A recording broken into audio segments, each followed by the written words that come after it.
Good afternoon. There is continued reaction today after 3 Toronto police officers accused of collusion in the murder trial of Umar Zamir were cleared of conduct. The trio were cleared by an OPP probe, prompting questions about the integrity of the process and the future for both the officers and Zamir. CTV's Allison Hurst has been following this story and joins us live with more. Allison. Nathan, that's right. We've got lots of reaction from lawyers, from former Crown attorneys, and also from the Premier Ford himself, who weighed in earlier this morning. But first, let's catch everyone and get everyone up to speed here. So this was an OPP probe into allegations that 3 Toronto police officers colluded to lie during the first-degree murder trial of Umar Zamir. He was found not by a jury in 2024 in the death of Constable Jeffrey Northrup. Northrup was struck and killed by a car in the parking garage under Toronto City Hall in July 2021. When Ontario Superior Court Justice Anne Malloy addressed the jury, she told them that the officers may have colluded in delivering their testimony, stating all 3 statements did not match the physical evidence presented. Chief Myron Demkew asked the OPP to review the case, and those are the findings that were presented yesterday. The OPP found the 3 officers did not collude or lie, and they offered another theory of the case, which does not match what the collision reconstructionists for the Crown or defense presented at trial. Demkew says this report vindicates his officers, and the Toronto Police Association president is now calling for an apology from Justice Malloy, who we have reached out to but have not heard back from. Here's the Premier's take and opinions from a couple of lawyers on the report. Cleared the police officers, and maybe the judge should apologize for accusing them of everything under the sun. That's the first step. Full disclosure, I love our police. I love all our police services across the province. I love our OPP because, folks, they put their lives on the line every single day. When you need help, who do you call? You call 911 for the police, and they show up.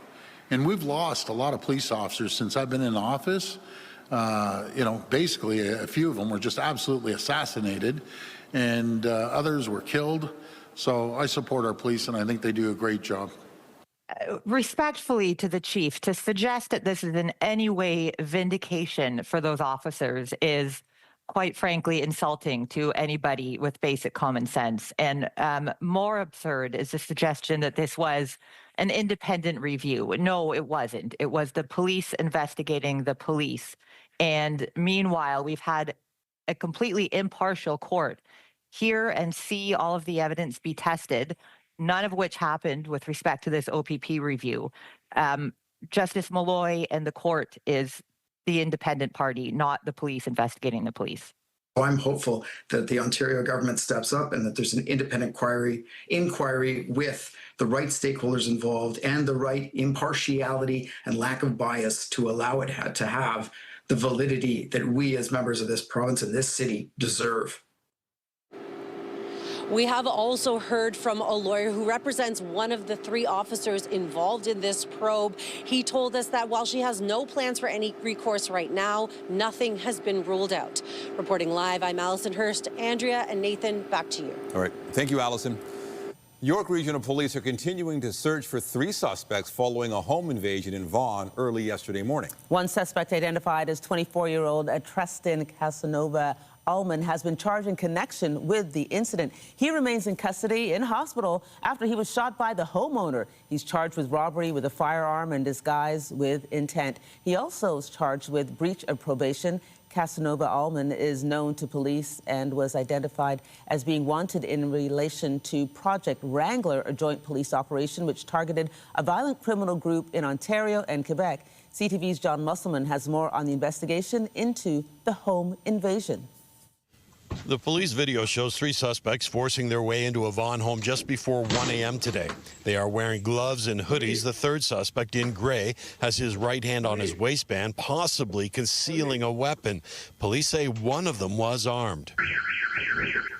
A few seconds later, a home alarm begins blaring. The 3 suspects are then seen running out of the house to a black pickup truck parked on the street. This man lives right next door. Didn't sound like a gunshot at the time, maybe not expecting it, but there was something going on in the house. Police confirmed the homeowner pulled out a gun and shot one of the intruders. An occupant of the home accessed a legally owned and properly stored firearm and discharged it towards the suspects. That wounded suspect was dropped off at a Toronto area hospital 2 hours later. Police say he's in stable condition and currently in police custody. Police also say they have not charged the homeowner. They say the investigation continues. The criminal code allows for every person to use reasonable force to protect themselves and their family only when necessary. Depending on the circumstances of each incident, homeowners can still be held liable for their actions. Under Section 34 of the Criminal Code, a person is not guilty of an offense if they believe on reasonable grounds that force is being used against them, it is committed for the purpose of defending themselves, and the act is reasonable in the circumstances. In this case, the suspect was wounded. He will survive. Police are appealing to the public for help. Our investigators are currently seeking out the 3 individuals that are responsible and assisted this individual that's in hospital. Very disturbing. Obviously, your house is supposed to be your safe space, and that was probably taken away from him. And it is shocking in this neighborhood, but it's not a big a surprise because we know, what is going on wrong in the city. Just last month, a Peterborough store owner was acquitted of aggravated assault charges after he hit a suspect with a bat after his store was robbed. The suspect also had a knife. The store owner maintained he acted in self-defense when he confronted the suspect outside on the sidewalk. He was found not guilty. John Musselman, CTV News. Premier Doug Ford weighed in on the incident this morning, saying he fully supports the actions of the homeowner. As for the person that was defending his family, he was a legal gun owner, was stored properly, congratulations. Yeah, I'm glad you shot the guy. Teach us the rest of these robbers, and I encourage everyone out there that's a legal gun owner. Someone's going to come in and try to kill you and kill your family. Remember, it was just last week, Jamie, one guy got shot because he was trying to protect his kids. Well, these guys, they need to be shot, as far as I'm concerned. One person was sent to hospital after being struck by a vehicle in Rexdale. It happened just after 7 a.m. in the area of Islington and Bergamot Avenue. Police say the victim was taken to hospital with non-life-threatening injuries. The driver involved remained at the scene. The circumstances leading up to the person being struck are still being investigated. And a 41-year-old man has died from his injuries after being struck by a vehicle in Etobicoke last week. It happened in the area of Lakeshore Boulevard and Brow Drive, just west of Browns Line, around 7:45 p.m. last Thursday. Officers say the male pedestrian was crossing Lakeshore when he was struck by a white pickup truck traveling eastbound. The pedestrian was rushed to hospital in critical condition, where he succumbed to his injuries on Monday. The driver of the truck remained at the scene. There's been no word on any possible charges. This is the city's 8th fatal collision this year. No injuries have been reported following a commercial fire in North York. Emergency crews were called to a building near Weston and Steeles just before 6:30 this morning. Flames were doused by a sprinkler system, but there was heavy smoke coming from the building. Toronto Fire says nobody was injured and the cause is under investigation. Still to come, the latest on the war in the Middle East. We'll have more on how the conflict is continuing to impact global oil prices a little later in the newscast. Well, statues on the grounds of Queen's Park will soon be covered in protective wrapping. The move is being made ahead of a planned protest outside the legislature this spring. CTV's Queen's Park Bureau Chief Siobhan Morris has been following this story and joins us live with more details. Siobhan. Well, I spoke with the Speaker of the Legislature this morning, and she says a preemptive step like this has never been taken before. It comes on the advice of the Sergeant-at-Arms. He's responsible for the security here at the Legislature, and as you mentioned, this is ahead of a major protest expected here at the Legislature on Tuesday. This is a repeat. The same group is behind this protest as a major protest against OSAP changes that we saw here at the Legislature earlier this month. Now, during that protest, one of the statues on the ground, the statue of George Brown, was defaced. There are about just under 10 statues here at Queen's Park, everything from former premiers to army generals, and also statues of 2 former queens. The statue of George Brown in particular was really badly damaged. I talked to the Speaker about what that really looked like. This particular material was more difficult to remove, and so the cost was a little bit more, and it took a little bit longer than normal. It was in excess of $5,000, and that's public taxpayer money. That is preventable. If anyone wants to protest, you come to Queen's Park, do cartwheels, jump up and down, whatever you want to do. Do not vandalize. I think that we should be focused and not be distracted by those things. These are angry young people, and they have a right to be angry. Marit Stiles says the best way to prevent this sort of protest and any damage is to reverse these changes. She's also encouraging the government on protest day on Tuesday to go out and speak with the students. The legislature says they are expecting thousands of people here at Queen's Park. Reporting live, I'm Siobhan Morris. Nathan and Andrea, back to you. Thank you, Siobhan. Councillor Josh Matlow says the city should have a say as the Supreme Court hears a challenge of provincial legislation which would allow for major changes at Ontario Place. The group Ontario Place Protectors challenged the Ford government's Rebuilding Ontario Place Act on that it insulates state action from scrutiny by the courts, which would violate the Constitution. As the challenge goes to the Supreme Court, Matlow says the city should support the group. He says he'll introduce a motion to council calling for the city to seek intervener status in the case, which would allow it to participate in the legal proceedings. More news in a moment. First, here's a live look at the city this afternoon. It's mainly cloudy today with the chance of flurries, but things are expected to warm up heading into tomorrow. And I feel brighter already because look who's here. Lindsay Morrison joins us now live from Bruce's Mill Conservation Park with more. I passed you this morning, Lindsay, on my way to work, but I couldn't stop with the current conditions. Yes.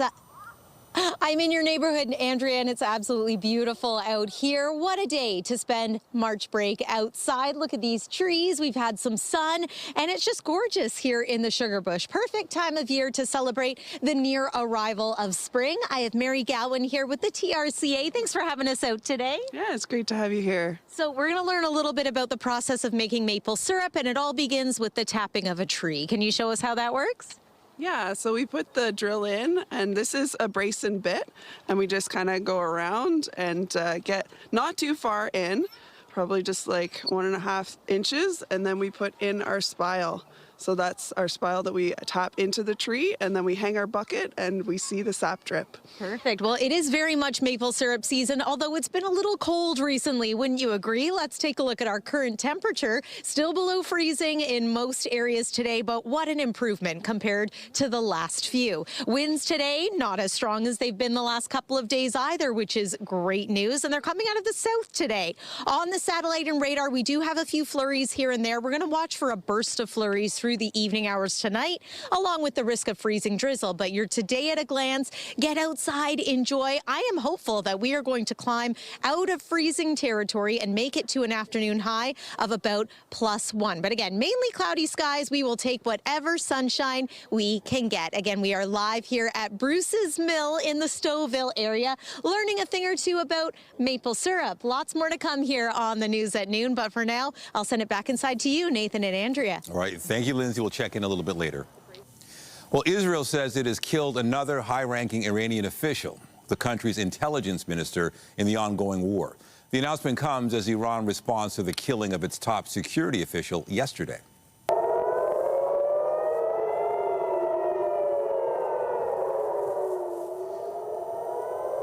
Iran targeted Israel with multiple missiles overnight.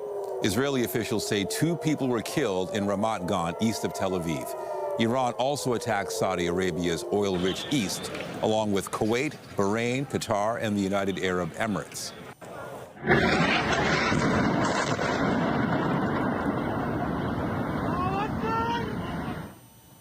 In Lebanon, Israeli forces leveled a 10-story apartment building in Beirut about an hour after issuing an evacuation notice. Israel claimed the building was being used by the Iran-backed Hezbollah militant group. No warnings were issued ahead of strikes on other buildings. Lebanese officials say at least 10 people were killed in Israeli airstrikes. Well, the White House says U.S. President Donald Trump is working with allies for help, is looking for help from allies for help in the Middle East, a day after Trump called NATO foolish for refusing to assist the U.S. in securing the Strait of Hormuz. The president is going to continue to talk to our allies, both in Europe and also in the Gulf and Arab region. The United States military has a lot of capabilities, as you have seen play out over the last 18 days. They still do have tricks up their sleeve. I won't broadcast them for the media, but rest assured there is a plan. They're working on it. We have seen some progress with respect to that, but of course the president, again, continues to call on our allies to step up and do more. Trump said allies' reluctance to send minesweeping vessels to the Gulf was not a big deal, while also describing it as unfair to the U.S. He claims some countries are willing to help escort ships through the strait, but has not identified them. The Strait of Hormuz is a major shipping passage, and Iran's blockade has sent global oil prices skyrocketing. West Texas Intermediate crude is up nearly 1% this afternoon, trading at just over $1.97 a barrel amid the ongoing instability in the Middle East. In terms of the price at the pump, British Columbia still has the most expensive gas in Canada, selling for just under $1.88 per litre. Ontario saw the biggest increase overnight, with the price rising 1.4 cents to more than $1.62 per litre. Alberta has the cheapest gas at just under $1.58 per litre. Cuba has partially restored its power grid following a nationwide blackout, which reportedly lasted for more than 29 hours. Cuba's national power grid collapsed again on Monday, with no electricity supply across the country for most of Tuesday. Power is slowly being restored in the capital, but much of the island remains in the dark. The U.S. imposed an oil blockade on Cuba in January, shortly after American forces captured Venezuelan President Nicolas Maduro. Yesterday, U.S. President Donald Trump said he would be doing something with Cuba very soon. Meanwhile, U.S. Secretary of State Marco Rubio has called for a change in leadership on the island. The bottom line is their economy doesn't work. That revolution, it's not even a revolution, that thing they have has survived on subsidies from the Soviet Union and now from Venezuela. They don't get subsidies anymore, so they're in a lot of trouble. And the people in charge, they don't know how to fix it. So they have to get new people in charge. Cuban President Miguel Diaz-Canel has responded to what he says are almost daily threats from the U.S. He says America's move to choke off Cuba's fuel supplies will be met with unyielding resistance. Well, CTV's Scott Hurst has been following the situation in Cuba and joins us live now with more. Scott, how serious is the power crisis in Cuba? Andrea, good afternoon. The humanitarian situation in Cuba is growing increasingly grave. A U.S.-imposed oil blockade is ultimately crippling the Caribbean island nation's already aging power grid. Cuba, as you mentioned, was plunged into darkness for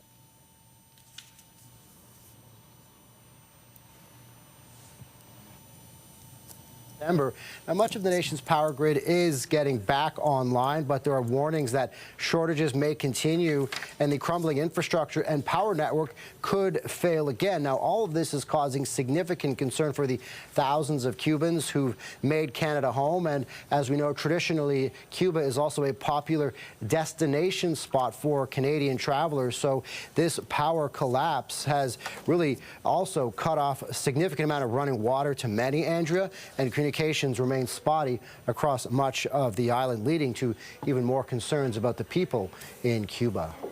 Okay, so we obviously, when the Americans went in and took out the leader of Venezuela, they no longer are getting gas in Cuba from Venezuela. I'm hearing that people who are getting gas, they're mixing with other things. It's causing all kinds of problems because they're trying to make what little gas they have last. So what action could the U.S. take in relation to Cuba? We're hearing what Donald Trump is saying. He said basically it's there for the taking.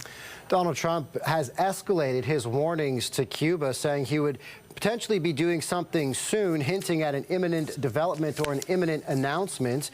The U.S. blockade, as you're describing, has choked off oil supplies since the critical shipments from Venezuela were halted in the wake of the American intervention on that country. The Trump administration has also demanded that Cuba release political prisoners, and Trump has quite bluntly put it, he might have the, quote, honor of taking Cuba. Here's more from the U.S. president. I do believe I'll be having the honor of taking Cuba. That'd be good. That's a big honor. Taking Cuba. Taking Cuba in some form, yeah. Taking Cuba. I mean, whether I free it, take it, I think I could do anything I want with it. You want to know the truth? They're a very weakened nation. Both Trump and U.S. Secretary of State Marco Rubio have said that the administration sees the island nation as potentially the next country where the U.S. can continue to try to expand its influence. Now, for its part, Andrea, late last month, Canada announced that it would be sending an additional $8 million on top of existing support for the country in humanitarian aid, with this money specifically earmarked to help scale up food security and nutrition programs for a rapidly increasing need, Andrea. Definitely a rapidly increasing need. Thank you. CTV Scott Hurst joining us live. Thanks, Scott. Thanks, Andrea. The Bank of Canada is holding its key interest rate steady. The bank's key lending rate remains at 2.25%. The decision to hold the rate is in line with what economists were expecting. It comes after the bank weighed the effects of the war in the Middle East, as well as trade uncertainty and recent economic data. That included a report which showed the annual pace of inflation in February was slightly lower than expected at 1.8%. And CTV's Jeremie Charron joins us now from Ottawa with more on the bank's decision. I guess it's fair to say you're not surprised by this, Jeremie. Yeah, exactly, Nathan. This is exactly what forecasters were predicting, was for the Bank of Canada to hold its key rate at 2.25%. That's where it's been since December of last year, which is when the bank made its last cut of 25 basis points. Widely, forecasters have been predicting that 2026 will be a year where the bank kind of holds steady, is not expected to make any significant changes.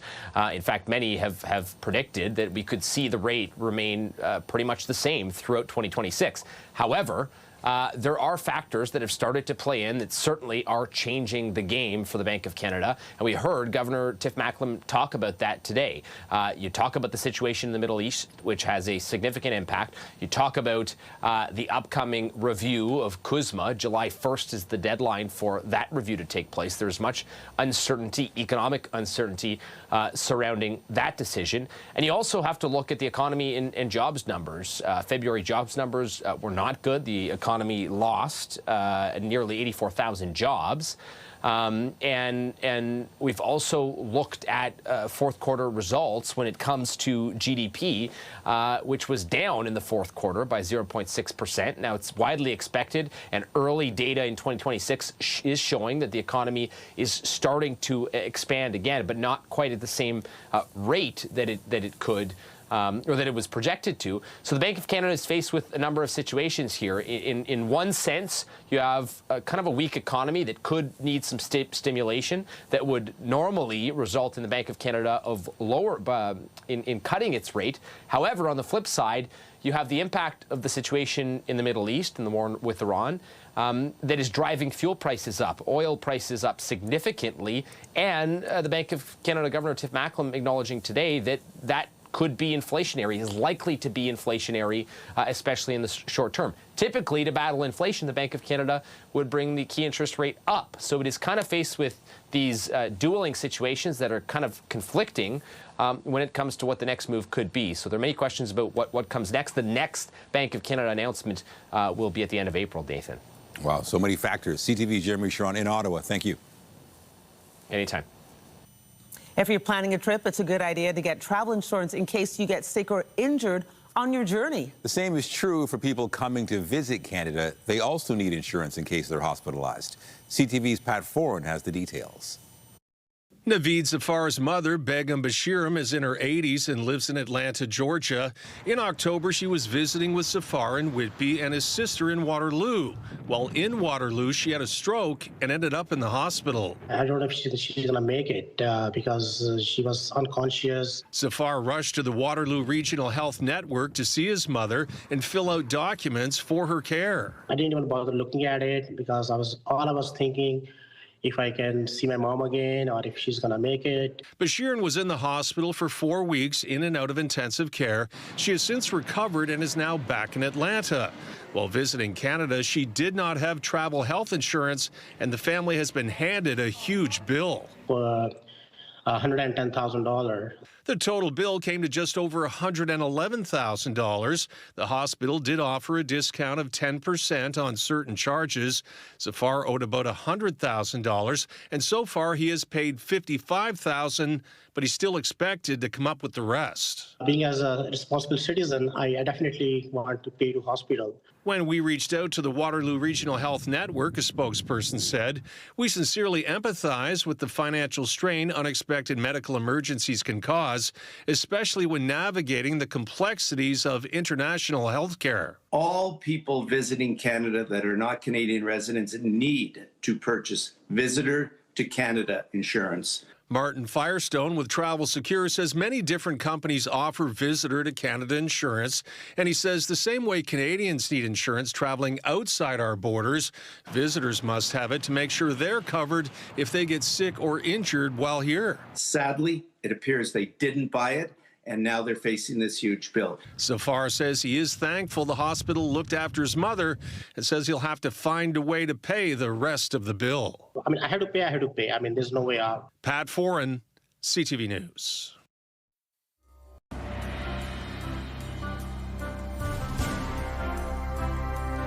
Settlers way that we would be learning how to make maple syrup. So Second count. we are live here at Bruce's Mill. We are learning how to make maple syrup, and this is an early settler's way. The 3-kettle method is what this is called, and smells pretty good over here. I will say it is still a little cool today, but not nearly as chilly as it's been. Here's a look at tonight's lows. Back below freezing, of course. Feeling cooler once you take the winds into consideration. We do have a little bit of active weather expected over the next couple of days here, so start planning accordingly. The great news is it's also going to be warmer. We are live here on CTV News at noon. We're going to go see the modern way that maple syrup is made after this break. Stay with us.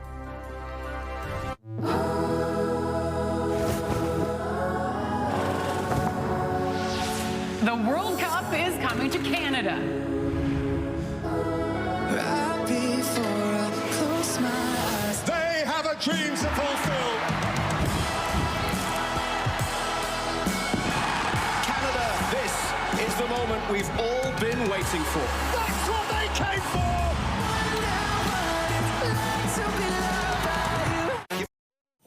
A photo exhibit by Jeff Wall, one of Canada's most influential artists, has taken over the Museum of Contemporary Art. It includes 35 years of his work spanning 3 floors. And that's where we find CTV's Jessica Smith, who joins us live now with more. This sounds really good.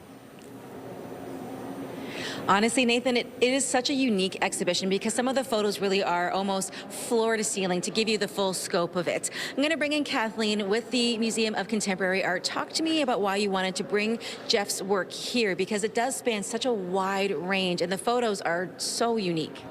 Well, we wanted to bring him here because he's the most influential artist working today. He's a really well-known Canadian artist, lives and works in Vancouver.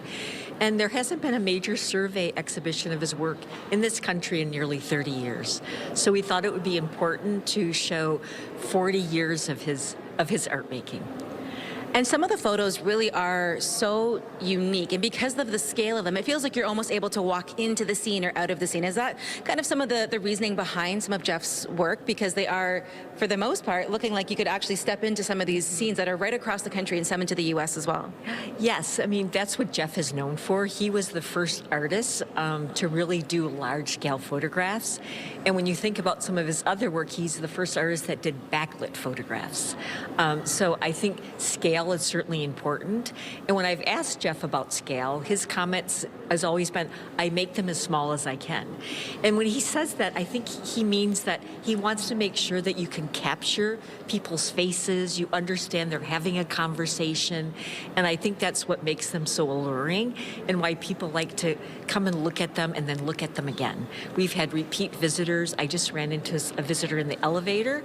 He's going to go have lunch. He's been here for a couple hours, and he's going to digest and come back and look at the photographs because they're very unique and very detailed, very interesting, and that they're really about everyday life. Things that you and I might just walk by, Jeff captures in a very unique way. and he's getting ready to celebrate a big birthday. And is that a part of it, bringing this collection in? Because it does span nearly 40 years. You've got 3 floors of these really breathtaking photos, some of them a little, curated because they're scenes that could be movie scenes, and some of them are very real life. Why, at this time, bring all this work together? Well, I think, again, because he hasn't had a major show in such a long time, almost 35 years in this city, but 30 years in the country. And, he is someone that is of another generation. And we've talked about this show, and it's been, I think, too, an opportunity for Jeff to look back at his career and see these relationships to photographs that he might not have thought about in the past, because he doesn't do series. They're all unique photographs, but obviously there's themes and intersections to all of them. And roughly how many photos in the exhibition? Because I know obviously it spans 3 floors. Yes, so there's 52 photographs. And when I say that to people, sometimes they think, oh, photographs that are like 8 by 10s, or they don't think but of they're huge. Large scale. Well, Kathleen, I have to cut you off. We'll have more tonight at 5 and 6. We are going to have more to talk about for Jeff. We're going to send things back inside to the studio. Thanks, Jess. Well, we return to Lindsay. And Lindsay, I have a neighbor at the cottage who actually taps the trees, and every once in a while I get some fresh maple syrup. Wow. So it is delicious, but it's gold. It is like gold, as you can imagine. It is liquid gold, as they say, and I think there's a bit of a taste test opportunity here while I'm at Bruce's Mill, so I'm looking forward to that. I'm also looking forward to talking to these friends. Everyone say hi. Hi. We have Alexia, we have Lorenzo, we have Marco, and we have Luca. Are you guys having a fun March break? Yeah. Awesome. They're out here for the first time learning how maple syrup is made, so if you want, you can come on over with me. I'm going to talk to Mary from the TRCA once again. So we saw how the early settlers might have made maple syrup with the 3 kettle method, but what have we got over here? This is a bit more modern. Yeah, so we've got our modern station here. This is our evaporator. So it's a bit of a smaller evaporator, but you might have it as a hobby evaporator. So as you can see, we put our sap into our storage container at the top here, and then it goes through about 3 hours of evaporating in our flute pan, and then we finish it in the final pan, and we get it to a point where we can start to make maple syrup. So we're not quite there yet, but as we go through the day, we'll be boiling it down to make sure that we can get our maple syrup. Now, I understand that there is a bit of a sweet spot, pun intended, when it comes to the right temperature for tapping trees, maple syrup season getting underway. Can you tell us a little bit about that? Yeah, so with the temperatures kind of fluctuating, the trees like to have it 3 degrees in the daytime and -3 at night. Yeah. We're actually close to that today for a change because it's been very cold, it's been very mild, it's been a little bit of a roller coaster, so this is great news.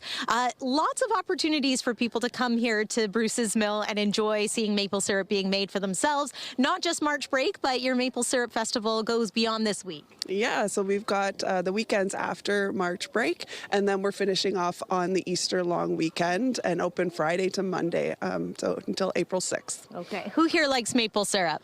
Yeah, I thought so. Me too. We all put our arms up. I think Nathan and Andrea like it too. Let's get to your weather forecast. We're going to begin by letting you know that weather is brought to you by the Presler Law Firm Injury Lawyers. You don't pay unless they win. So I'm going to talk a little bit about the weather that we can expect now going forward into the night tonight.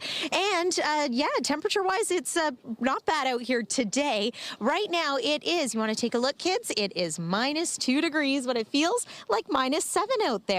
As we make our way through the rest of the day, we will hopefully make it to an afternoon high of +1. That means we're above freezing. That would be nice. Mainly cloudy skies. We've had some sun today. It's been overall a pretty nice day. We've had a bit of messy weather through this March break so far. And then overnight tonight, the low is about -2 degrees, wind chill -8. We are expecting a few flurries into this evening, though, and we have the risk of freezing drizzle as we move past midnight tomorrow. Here's a look at a little snapshot of the temperatures. This is a little more comfortable, +6 and +5 degrees, depending on where you're joining us from. And condition-wise, yeah, there's the opportunity for us to experience some flurries in the morning, and southwestern Ontario could get a little more in the way of some rain as well. So let's talk about that part of our weather story. Right now, we do have flurries in some parts of the GTA, particularly the West End and around St. Catharines and Niagara Falls right now. You might be able to see the bigger disturbance is out near Lake Huron over the state of Michigan right now. That's going to swing by as we make our way into the evening hours tonight. likely to impact your Thursday morning too. Here's a look at our forecast radar to give you a better idea of what's expected over the next little while here. Some accumulating snow in some areas, but not so much of not so much our weather story going forward. There's overnight tonight into Friday. I want to point out we do have another disturbance that's going to swing through, bringing us either some rain or some snow. So just a heads up on that. Maybe a little bit of mixed precip as well. Let's get to that 7-day forecast and show you what's in store for the rest of this week and heading into the weekend. Much milder temperatures. How about that? But overnight lows are going to be chilly again as we make our way into early next week. Again, we are live here at Bruce's Mill in the Stouffville area. Does everyone want to say happy March break? Happy March break! Nathan and Andrea, back inside to you for now. It certainly does look happy. Thanks, Lindsay. The surging Toronto Raptors will be looking for a third straight win when they take on the Chicago Bulls tonight. Shed back to B.I. launching. Notorious B.I. for three. The team is coming off a 119-108 win over the Detroit Pistons, the top team in the NBA's Eastern Conference. That was on Sunday.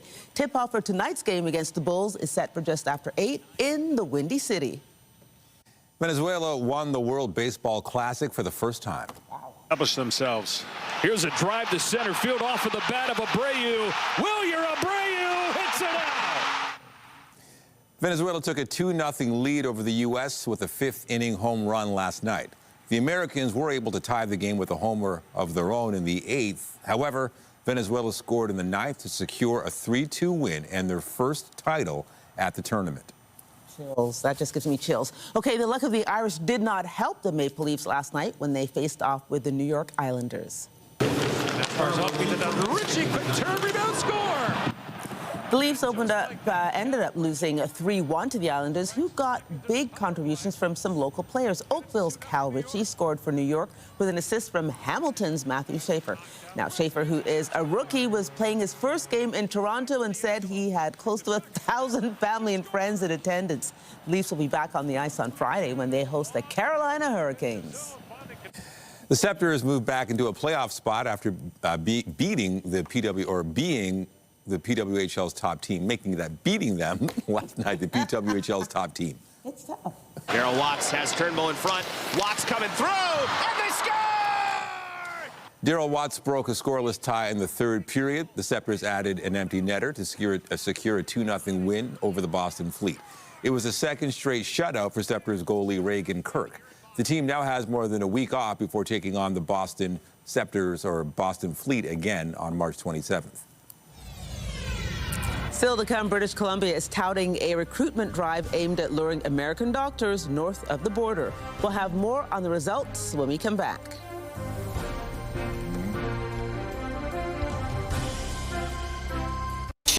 British Columbia's government is celebrating the success of a multi-million-dollar recruitment drive aimed at luring American healthcare workers north of the border. While the campaign has seen a significant number of people relocate to the province, advocates say staffing still remains a challenge. CTV's Andrew Johnson has the details.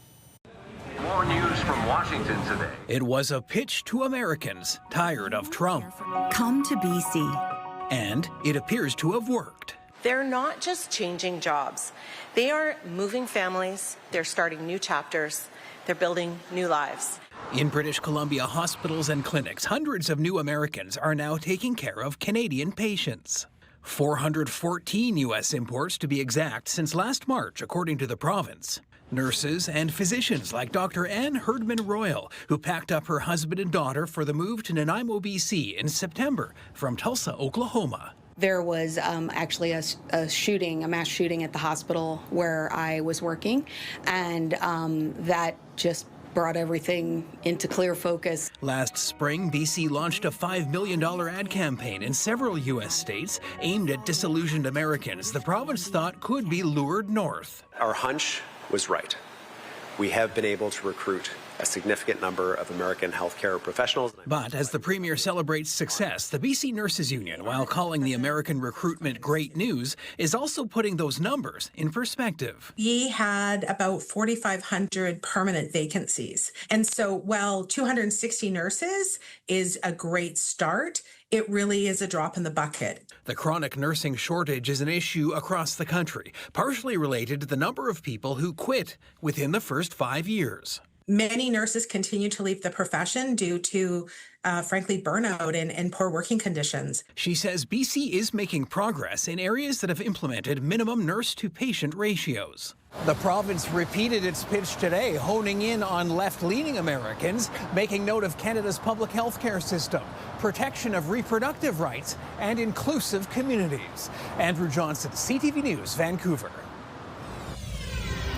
Still to come, the weather's been having a chilling effect on Canada's real estate market. We'll have more on the impact when we come back.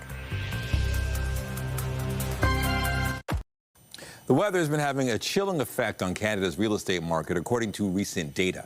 CTV's Rachel Aiello has more on the conditions that may have kept potential buyers out of the market. After an already slow start to the year, home sales dipped even further last month. The word right now is patience. What we're seeing is there are buyers. They're just being very particular about what they buy. According to new data from the Canadian Real Estate Association, in February, sales fell 1.3% month over month. The number of newly listed properties fell 3.9%. And the number of homes that changed hands was 8.1% lower than this time last year. One of the reasons for the sales slowdown were bitter winter storms, keeping buyers cooped up at home. Typically in January, February, the homes that are on the market is sort of the stuff that's been hanging around that didn't sell last year.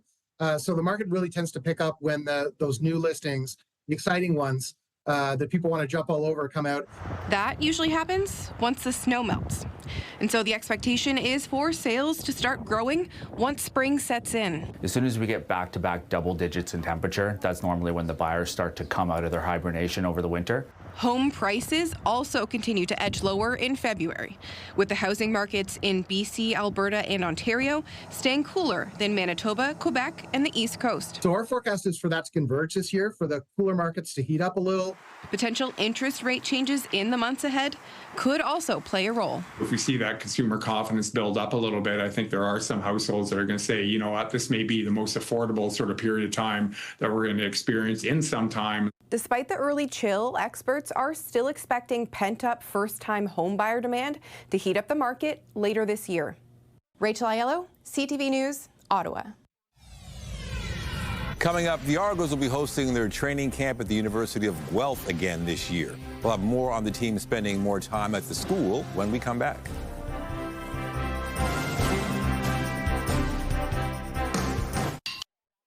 For the 6th straight year, the Argos will run their spring training camp at the University of Guelph. However, the team will be spending more time at the university as their regular home field has been taken over for the FIFA World Cup. CTV's Colton Weens explains. For the past 5 years, the Toronto Argonauts have spent training camp at the University of Guelph. The team is coming back again, but this year, they're sticking around for a little longer. This season, they are displaced from BMO Field due to the FIFA World Cup. So they will be here for a couple extra months. Our operations teams work very, very well together. So they are currently working out all of those details. With the FIFA World Cup taking over BMO Field from June 11th to July 19th, the boatmen will use Guelph as their site for training and practice. Our university conference services and hospitality services are very involved with the Toronto Argos being on our campus. So they help with food, with accommodation, and have a really great full service experience for them here. Like other recent years, the Argos will allow the public to come see some of their training camp.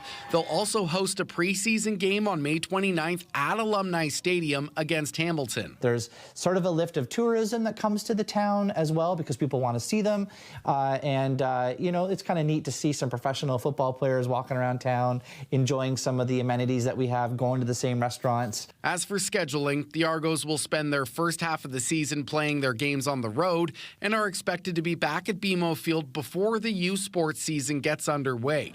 The university says there shouldn't be any conflicts with their team, and the Griffins football coaches will likely do some professional development with Toronto staff. Using our facilities like the field, the strength and conditioning center, as well as our facilities inside. They love it here. It's always exciting to have them here in the city. And so another season of the Argos coming to Guelph for preseason, and this time going to stay a little bit longer. And tickets for that preseason game on May 29th are already on sale and can be purchased online. Colton Weens, CTV News, Guelph. All right, let's check in with Lindsay once again and showing us how to make maple syrup. Hey, Lindsay. Hey, Nathan, Andrea. I wouldn't say it's a perfect spring day, but I think it's the best one we've had so far this week to get outside, maybe enjoy a place like Bruce's Mill and some maple syrup. Or perhaps you're thinking of an evening skate. Here's a look at what you can expect through the evening hours tonight. I also want to show you the next 3 days as we continue to make our way through this March break.